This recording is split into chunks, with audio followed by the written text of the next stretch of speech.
Okay, let us continue how to apply equation approach and also contribution margin approach in illustration 4.1.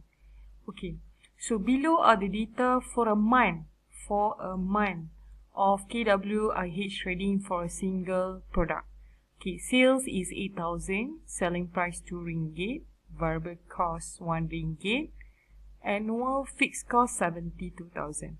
Since all the information are given for a month, so why not we convert it the fixed cost for the month. So divide by 12. So every month the fixed cost is 6,000. Okay. So question number 1. At what level of sales does KWIH make neither a profit nor a loss? Which means that they ask you the break-even point. So how much is the break-even point in order to get no gain, no loss? So you can use the equation approach, okay, where the selling price or the selling price of X, which is the revenue, just nice to cover the variable cost and also the fixed cost, since the profit is 0. So in this case, the selling price is 2 ringgit. So if you sell 2 ringgit of X, means this is your revenue, equal to variable cost 1 ringgit of X. So kalau if you sell 1,000, so here the variable cost for 1,000, and then plus with the fixed cost. In this case, the fixed cost is 6,000, and profit is 0. So how much the X that you have to sell in order to get no gain or loss? So 2 minus 1 is equal to X equal to 6,000. So basically, you have to sell 6,000 units in order to get no gain, no loss. So you can try to look at the answer here. Sales revenue of X that you don't know, or the sales unit that you don't know, equal to total variable cost of unit that you don't know, plus with fixed cost plus net profit. So at the end of the day, you will get the sales unit is 6,000.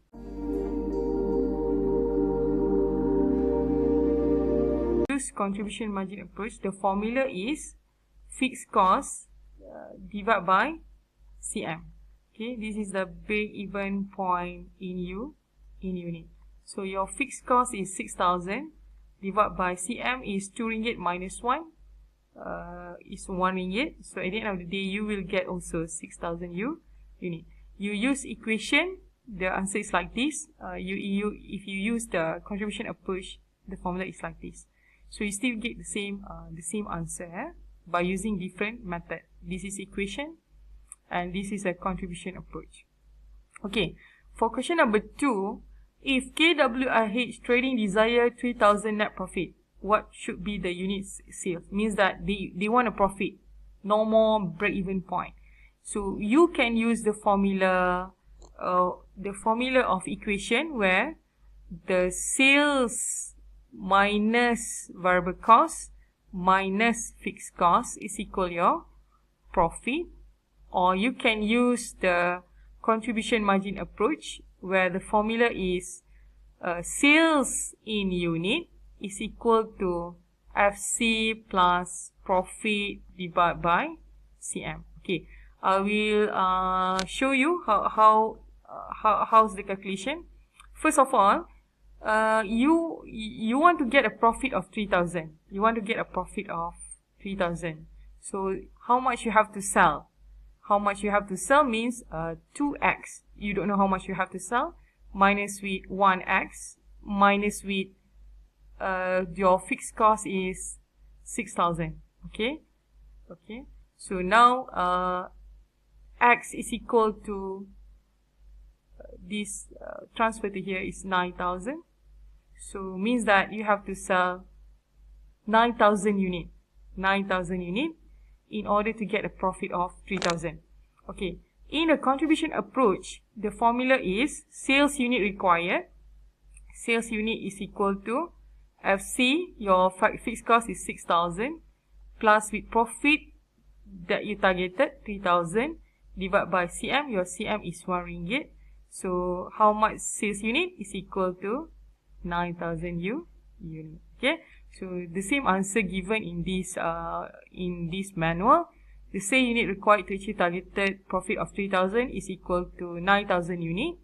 And if you use contribution approach, it's also 9,000 unit. Okay. In the question number 3, okay, if fixed cost declined by 1,000, so originally the fixed cost is 6,000. Now it changed to 5,000. Okay, and variable cost reduced by 10%. So originally the variable cost is 1 ringgit. Now it become 0.9, reduction by 10%. So now the variable cost is 90 cents. What is the effect of net profit assuming the sales remain constant? So you try to look the answer in this manual. Net profit, how much the net profit now? So sales 8,000 unit multiply with 2 ringgit minus with variable cost 8,000 unit multiply with 90 cents minus with fixed cost. Now fixed cost is 5,000. So net profit now is 3,800. Okay, because there is a reduction in cost. So when there is a reduction in cost, the profit will be higher. To use the contribution approach, you want to get there is a reduction in fixed cost from 6 now become 5, and there is a changes in your contribution margin because there is a change in variable cost. Okay, with the same amount of sales unit and selling price, now your net profit become 3,800 per month. Okay. Okay, last question is, what is new selling price if KWRH target 4,000 profit from 8,000 unit of sales? Okay, they want to get profit of 4,000, and the sales unit is equal to 8,000.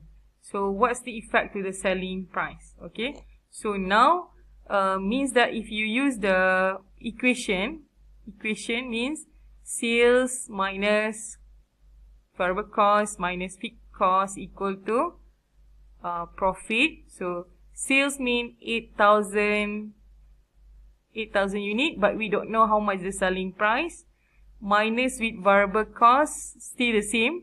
Variable cost is 1 ringgit. 1 ringgit multiply with 8,000 unit. Okay, minus with fixed cost, in this case fixed cost still 6,000, original scenario, equal to profit 4,000. So how much is your selling price now? Okay, so 8,000 SP is equal to this one transfer here, 4 plus 6, 10,000 plus another 8, 18,000. Okay, 18,000. So the SP is equal to 18,000 divided by 8,000. So you will get the SP is around 2.25. Okay. So look at the answer here. In number 4, 8,000 SP minus with 8,000 variable cost, 6,000 fixed cost, and net profit 4,000. So your SP will be 2.25. Okay, so this is the example of using equation approach and contribution approach when solving the scenario given for break-even analysis.